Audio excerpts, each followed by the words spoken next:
আসসালামু আলাইকুম, welcome to my channel and another new blog.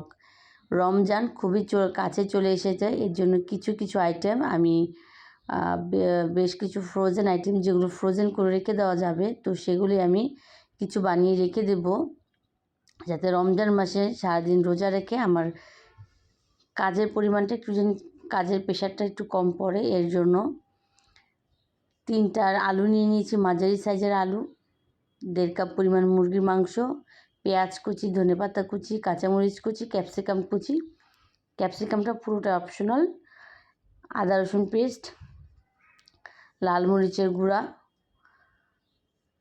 দিয়ে দেব, স্বাদ মতো লবণ, গোলমরিচের গুঁড়া,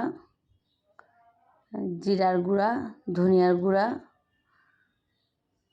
এখন দিয়ে দিব বারবিকিউ মশলাটা, রাঁধুনি বারবিকিউ মশলার প্যাকেট। এখন দিয়ে দিব স্বাদ মতো, আরেকটু লবণ অ্যাড করেছিলাম, মনে হয়েছিল একটু লবণটা কম হয়ে যাবে তাই একটু অ্যাড করে দিয়েছিলাম। এখন সমস্ত ইনগ্রিডিয়েন্টস আমি একসঙ্গে হাতের সাহায্যে এটাকে আমি অনেকটা সময় নিয়ে এটাকে আমি খুব ভালোভাবে মথে নিয়েছি, যাতে আলু আর গোস একসঙ্গে মাখা মাখা হয়ে যায়। এখন আমি আপনাদেরকে দেখিয়ে দিচ্ছি কিভাবে এটাকে তৈরি করতে হবে।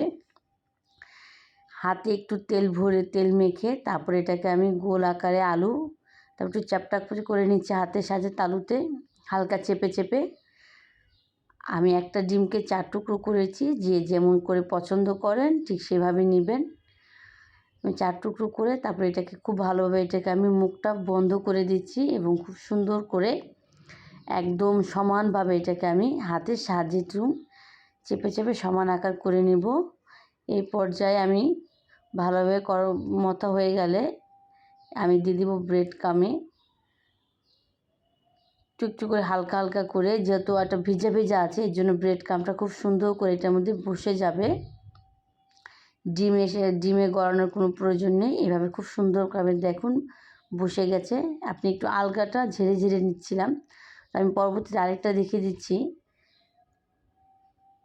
সেম প্রসেসে আমি এইভাবেই আরেকটা বানিয়ে নিলাম হাতের সাহায্যে। এটাকে খুব সুন্দর করে হাতের সাহায্যে সুন্দর একটা শেপ দিতে হবে, এক সমান হয়ে যায়। তারপরে আমি আবারও ব্রেড কামের সঙ্গে এটাকে আমি গড়িয়ে নিচ্ছি, যাতে এক্সট্রাগুলো যে আসে কোনো ঝরে পড়ে যায়। ঠিক সেম প্রসেসে আমি সবগুলোকে বানিয়ে নিয়েছি। এখন চলে আসি ফ্রোজেন পালায়। যেহেতু বক্সে ফ্রোজেন করবো এই জন্য একটু পলিথিন নিয়ে নিয়েছি, পলিথিনকে ছোটো ছোটো করে কেটে নিয়েছি বক্সের আকারে। একটু তেল ব্রাশ করে আমি এটাকে সুন্দর করে একটা করে রেখে দিচ্ছি, যাতে একটার গায়ে একটা লেগে না যায়। তারপরে আবারও পরবর্তীতে দিয়ে দিচ্ছি সেম প্রসেসে তেল ব্রাশ করে একটা করে রেখে দিব। এতে কী হবে, যখন আমি উঠাতে যাব তখন একটা কোনোটা গায়ে লেগে যাবে না, তেলের কারণে খুব সহজেই উঠে যাবে। আমি সেম প্রসেসে সবগুলিকে ফ্রোজেন করে নিচ্ছি। ধন্যবাদ।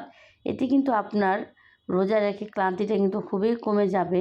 আপনার যেহেতু বাচ্চা ছোট তাদের তো আরও বেশি হেল্পফুল হবে। ধন্যবাদ সবাইকে।